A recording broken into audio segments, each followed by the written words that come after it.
আজকের গল্প ভগবানের ভরসায়। এক গ্রামে এক ব্যক্তি ছিল যার ভগবানের উপর বড়ই আস্থা ছিল। তিনি সারাদিন ঈশ্বরের আরাধনায় মগ্ন থাকতেন। একদিন সেই গ্রামে প্রবল বন্যা হলো। গ্রামের সকল লোক প্রাণ বাঁচানোর জন্য নিরাপদ স্থানে সরে যেতে লাগলো। কিন্তু সেই লোকটি গ্রামের মাঝ বরাবর একটি বড় গাছের নিচে ভগবানের উদ্দেশ্যে হাত জোড় করে বসে পড়ল। তাকে দেখতে পেয়ে এরই মধ্যে গ্রামের একজন লোক দৌড়ে এসে বলল, আরে ভাই, এখানে কেন বসে আছো? তুমিও আমাদের সাথে নিরাপদ স্থানে চলো, না হলে তুমি এই বন্যার জলে ডুবে যাবে।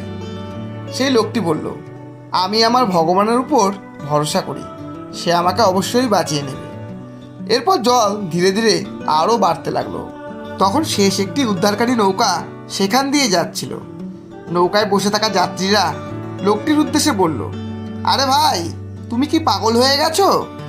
জল ধীরে ধীরে বেড়েই চলছে, আর কিছুক্ষণের মধ্যেই তুমি ডুবে যাবে।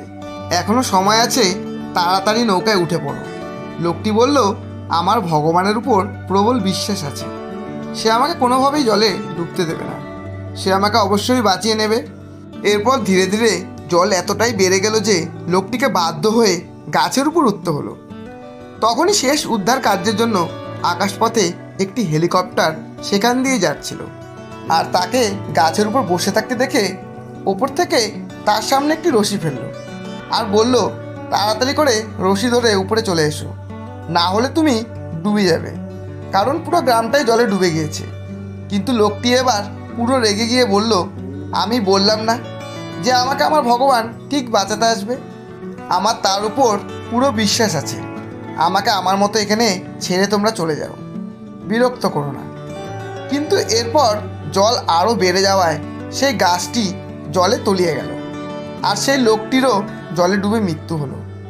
মৃত্যুর পর লোকটি উপরে গিয়ে ভগবানকে বলল, হে প্রভু, তোমার কাছে আমি এটা আশা করিনি। আমি তোমার এত আরাধনা করতাম, যজ্ঞ করতাম, দান পুণ্য করতাম, তোমার উপর ভক্তি বিশ্বাস ছিল আমার অটুট, আর তুমি তার প্রতিদান এভাবে দিলে? তুমি আমাকে বাঁচাতে পর্যন্ত আসলে না। তখন ভগবান বলল, কে বলেছে আমি তোমাকে বাঁচাতে আসিনি? আমি একবার নয়, তিনবার তোমাকে বাঁচাতে এসেছিলাম। প্রথমে সেই লোকটির রূপে, দ্বিতীয়বার সেই নৌকা নিয়ে, আর অবশেষে তুমি রাজি না হওয়ায় তোমার জন্য হেলিকপ্টার নিয়ে এসেছিলাম। কিন্তু তুমি সেই সুযোগ বারবার হাতছাড়া করেছো। এই জন্য আমি তোমাকে বাঁচাতে পারিনি। ঠিক বাস্তব জীবনেও এমনটা আমাদের সাথেও হয়। আমাদের মধ্যে এমন অনেক লোক আছে যারা দুঃখ দুর্দশার মধ্যে কষ্টে দিন কাটায়, কিন্তু তা নিবারণের জন্য তারা কোনো উপায় বের করে না। সর্বদা ভাগ্যের দোষ দিয়ে বসে থাকবে। তারা বলবে ভগবান যেরকম চাইবে সেরকম চালাবে, যা করবে উপরওয়ালাই করবে, আর সর্বদা ভাগ্যের ভরসায় বসে থাকবে। আসলে আমাদের সাহায্য করবার জন্য ওপরওয়ালা কাউকে না কাউকে উপলক্ষ করে আমাদের কাছে পাঠায়, আমাদের সামনে এগিয়ে যাওয়ার অনেক সুযোগ দেয়। কিন্তু আমরা সেই সুযোগ কাজে না লাগিয়ে না দেখার ভান করে পাশ কাটিয়ে চলে যাই। ধন্যবাদ।